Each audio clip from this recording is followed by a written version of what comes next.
కుప్పం హంద్రీనివా కాలువల్లో నీళ్లు రావడం లేదంటూ సోషల్ మీడియాలో తప్పుడు ప్రచారాలు చేసిన సత్యసాయి జిల్లాకు చెందిన నాగిరెడ్డిని అరెస్ట్ చేసినట్లు డీఎస్పీ పార్థసారథి తెలిపారు. హంద్రీనివాతో పాటు ప్రభుత్వ పెద్దలపై మార్ఫింగ్ చేస్తూ తప్పుడు ప్రచారాలు చేస్తున్నట్లు గుర్తించామన్నారు.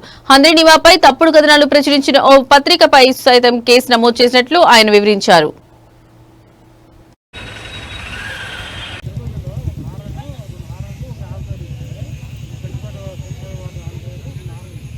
ఈరోజు కుప్పం అర్బన్ పోలీస్ స్టేషన్లో ఈ నెల 3వ తేదీ కట్టిన సోషల్ మీడియా కేసుకు సంబంధించి సత్సాయి జిల్లాకు సంబంధించిన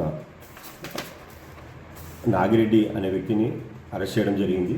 అరెస్ట్ చేసిన తర్వాత దీనికి కారణము ఇతడు హెచ్ఎన్ఎస్ఎస్ కాలువకు సంబంధించి తప్పుడు వార్తలను తన సోషల్ మీడియా ద్వారా ప్రచురిస్తున్నారు. దానివల్ల ఇతన్ని అరెస్ట్ చేసి అతని సెల్ ఫోన్ని పరిశీలిస్తే ఆ సెల్ ఫోన్లో ఇతడు ఏవైతే వీడియోస్ని ఫొటోస్ని మార్ఫింగ్ చేసి ఫార్వర్డ్ చేస్తున్నాడో అవన్నీ కూడా అబ్స్ట్రాక్ట్ చేయడం జరిగింది.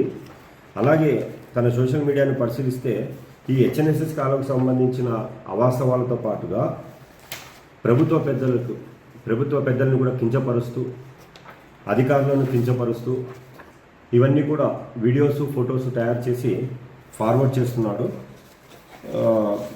అందువలన ఇతన్ని ఈరోజు అరెస్ట్ చేసి రిమాండ్కి తరలిస్తున్నాము.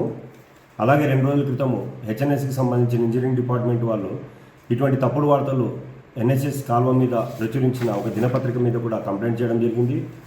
దాన్ని రిజిస్టర్ చేసి ఇన్వెస్టిగేషన్ చేస్తున్నాము. దానికి సంబంధించిన విలేకరుల మీద కూడా చర్యలు తీసుకుంటున్నాము. అలాగే ఎవరైతే ఈ అధికారులు నిరుత్సాహపడే విధంగానో, రైతులు ఆందోళన పడే విధంగానో, ప్రజలను తప్పుదారి పట్టించే విధంగా సోషల్ మీడియాలో తప్పుడు వీడియోలను క్రియేట్ చేయడము, మార్ఫింగ్ చేయడము, వాస్తవాలను వక్రీకరించి ప్రచురించడం జరుగుతుంది. ఇలా చేయడం వల్ల వాళ్ళు ఈ అధికారులను నిరుత్సాహపరుస్తున్నారు. ఇంత కష్టపడి పనిచేస్తున్న అధికారులను కానీ ప్రభుత్వాన్ని కానీ కించపరిచే విధంగా చేస్తున్నారు. కాబట్టి వీళ్ళ మీద చట్టరీత్యా ఖచ్చితంగా చర్యలు తీసుకోబడుతుంది. వీళ్ళు ఇలాగ చేయడం వలన లా అండ్ ఆర్డర్ ప్రాబ్లం కూడా వచ్చే అవకాశాలు ఎక్కువగా ఉన్నాయి. కాబట్టి వీరి మీద కఠిన చర్యలు తీసుకుంటాము. ఎవరు కూడా ఇటువంటి వార్తలను తయారు చేసి సర్క్యులేట్ చేయొద్దండి. వాస్తవాలు మాత్రం ప్రచురించవలసిందిగా కోరుచున్నాము. ఎవరికైనా ఇటువంటి సోషల్ మీడియాలో తప్పుడు వార్తలు వస్తే ఫ్యాక్ట్ చెక్ చేయండి. అంతేకాని అనవసరంగా ఫార్వర్డ్ చేయడం దాన్ని చేయొద్దండి. ఫార్వర్డ్ చేసినా కూడా నేరమే ఇటువంటి తప్పుడు వార్తల్ని.